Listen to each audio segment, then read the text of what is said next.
So I've been going on TikTok, and they're having these. I guess they're called spaces where people are talking amongst themselves, and men are bashing women, and women are bashing men, and you join these conversations, and you hear a lot of nonsensical stuff, and most of these spaces are really just people trying to get some money. So they talk about things that they know are going to rile people up so that they can get more people engaged, which means they get more gifts and views and stuff. So, and you can tell when conversing with them that this isn't a real conversation. This person is just trying to rile people up so that they can get money and stuff. But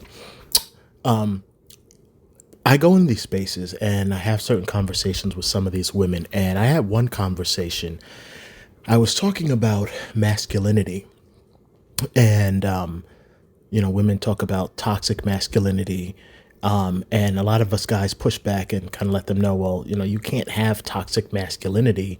It's like saying you have hot ice. It's two separate things. Masculinity in itself isn't toxic. So you can't have toxic masculinity. That's like saying I have a child who's good bad. That it just doesn't make sense. They're either good or they're bad. You're either masculine or you're something else, or you're negative.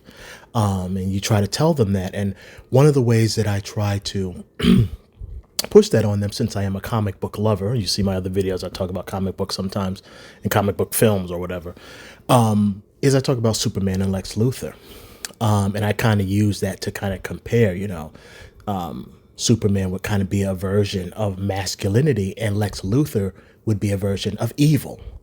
The good versus evil. Superman is what you would think of as masculine, strong, powerful, sacrifices himself to protect and to provide safety for people around him, and for everyone around him. Lex Luthor is the antithesis to that, which is the antithesis to masculinity would be something chaotic or evil, destructive, manipulative. I can't even speak. Deceptive, criminal, violent. That would be sort of the antithesis of masculinity. And I use that point to try to explain to women the difference. And as I was in the middle of explaining to this one lady using this Superman Lex Luthor thing, I kind of realized something. Hearing them all talk, I want to make a very quick video about it, share it with everybody. Women, when they talk about the things that they love or the things that they want and the things they feel they need, because it's not the things that they need, it's the things that they feel they need. So really the things that they want, the lists that they make, the type of man that they describe for themselves, the type of man that historically, at least in the recent past, women have gone after. I won't necessarily say historically, but maybe. So I'll say the recent past. What we've seen recently, women go after and say that they want the men that they give themselves to, their time and their attention. I started to realize women talk about masculinity as being toxic because women would gravitate towards a Lex Luthor. Women would gravitate towards a Lex Luthor over a Superman. Women want the villain. And then when the villain does villainous things to them, then they blame all men, which is nonsensical. But that's what women want. Women wouldn't choose a Superman. They would choose a Lex Luthor. Lex Luthor dresses well. He's wealthy. He's respected in the community, as far as he's on. They bring him on TV and give him interviews. And obviously, he's a villain, but the society treats him as this entrepreneur and great businessman. So he's basically well respected. He has a lot of money. He has properties, all these different businesses. He can go on trips. He can buy any woman bags because he's wealthy. So money is irrelevant to him. He can give you whatever you ask for. He is a hard worker, or as they like to say. He's ambitious. Lex Luthor is a hell of an ambitious man. So the women in reality go for a villain. Now let's look at Superman. The guy comes from humble beginnings. He grew up on a farm.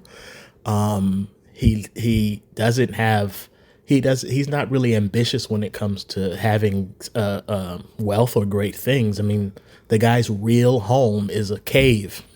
He lives in the guy lives in an ice cave in the cold. Nobody's gonna want to live there. He has this meager job that he doesn't take seriously because he has these other extracurricular activities that he's involved in, saving the world and being masculine. So he doesn't really have all that stuff. Clark Kent is not really respected. Nobody knows him. He's kind of hidden away. Superman, people only really like him because of the things that he does for them. You know, if he stopped saving the world, I mean, would anybody really pay attention to him? So it's funny when you look at this, you start to realize women don't want the hero. They don't want masculinity. They want the chaotic evil villain. That's what they want. That's what they strive to get. That's who they give themselves to, the villain. So when you're hearing all this talk about toxic men and toxic masculinity, you have to start realizing it's this the I don't really use the term toxic. I'm just using it in these videos because that's what people that listen to are going to understand. I hate using modern terms. I really do. But women kind of, or what was I going to say? Toxicity exists and it thrives because women want it to, and women go after it, and women prop it up. Men turn to being the villainous men, embrace toxicity because they know that's what the women want. And so they gravitate towards that persona because that is what the women want. So when women are talking about men are toxic, you got to push back on them and tell them the men that you're talking about, they're being what you want them to be. You want somebody to be ambitious and to have access to all this money and status and wealth and power. In order to get access to that stuff, you have to be toxic. You can't be a good person and obtain those things. You can't. And women know that and they understand it, but they don't care. They want access to those things. So all of this stuff is being propped up by women. If women turned away from it, then most of those villains would start to disappear. But women will not turn away from it. They want the villain. Women like the villain. They don't like the hero because the hero can't provide them with the things that they want. The comic books, all that stuff is fictional. And it's fictional for a reason. Because most of those men wouldn't be relevant to the women because they can't provide them with the things that the women really want, which is access to money and power. Only a villain can do that. So a man like Superman wouldn't be loved by the women. Why? What can he give them? Yeah, he can protect them when things go bad, but that's not enough for them. They need more. And if a man is going to go out and he's going to kill and he's going to maim and rape and pillage and destroy to get the money, well, she can excuse that as long as he gets the money to give to her.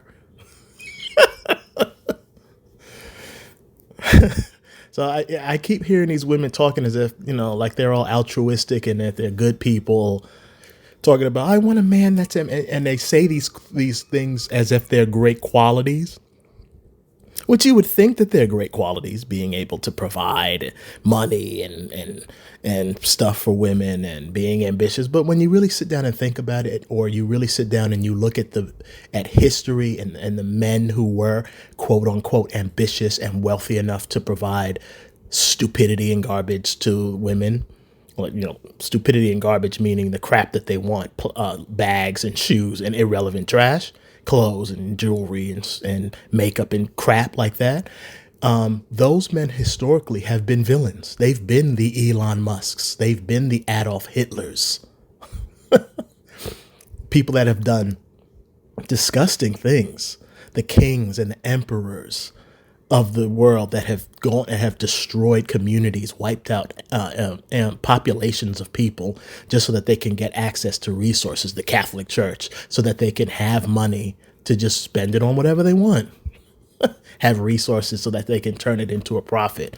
Historically, those men have all been villains, horrible people, but the women will excuse it and they will ignore it as long as the men can provide them with the money that they need. So when you hear these women talking, you turn it back around on them. This isn't all women. I never want to make these videos as if it's all women. I've many of the women in my life have been great people who just want a normal life with a man who loves them and who is a decent man. I consider myself a decent man, and I've met many women who see me do certain things that they admire. I'm not rich. I don't have a whole lot of money. I don't have any money at all, to be honest. I'm not ambitious in that way. I'm ambitious when it comes to taking care of my family, as ambitious as I can be without breaking my back. And they appreciate it, and that's all that I need. But I'm not the ambitious that most women talk about, where I'll just do anything no matter what just to get access to some coin. I'm not that type of person, and I've met many women that have seen me and the decent things that I'll do. I'll stop to help people, I'll protect people, and they appreciate that. So it's not all women. There's plenty of women out there that they just want a decent man who is good to them, who is good to the community, who will do good and decent things, and who will take care of them to the best of their ability. And they're not just a slouch and a mooch who sits on the couch all day playing video games and sleeping. And that's all they care about. But those women, they're not online. So you don't hear from those women. They don't make stupid videos because they're not stubborn. They're not bitter. So they don't have a reason to go online and make these videos. They're out there living their lives, being with their family, taking care of their family. So you don't hear from those women. Most of the women you hear are these bitter, stupid fools, or these homosexual feminist women, or a lot of women who have been hurt, who are just, have a chip on their shoulder for whatever reason. And so they say a lot of nonsensical things, or it's these really corrupt, demonic women who just, again, they will accept a man who does whatever he needs to. I mentioned in other videos, a woman like Beyonce attaches herself to a man who sold drugs to his own community. She don't need to attach herself to him. She has money. She could go out and find a good man, but she sees that demonic ambition in him, and that something about it resonates within her.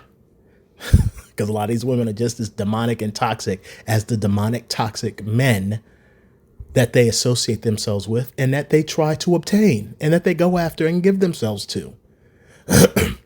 So when you hear a lot of these women pushing that point, push back and let them know, the man that you're describing, that's not a good man. That's not a man that we would normally consider the hero, who would live have to hide himself and put himself through all this to try to protect society. He doesn't have much because he's spending his time working to help people. So he don't have a lot, and he never will. You go after the villain. You want the guy that has all the flashy stuff and who does all the criminal acts in order to get the flashy stuff. You like the villains. You don't like heroes. So stop talking about masculinity as if it's a bad thing, because the thing that you're describing, the thing that you have attached yourself to, and the thing that you've been trying to wrap yourself in all this time, it's not masculinity. You have not been trying to seek out masculine men. You've been trying to seek out toxic villains. And all those demonic, villainous traits that those men have, that's not masculinity. That's something else. And if you don't like it, then stop going after it and go after what you know is right. But you won't do that because you like the villain.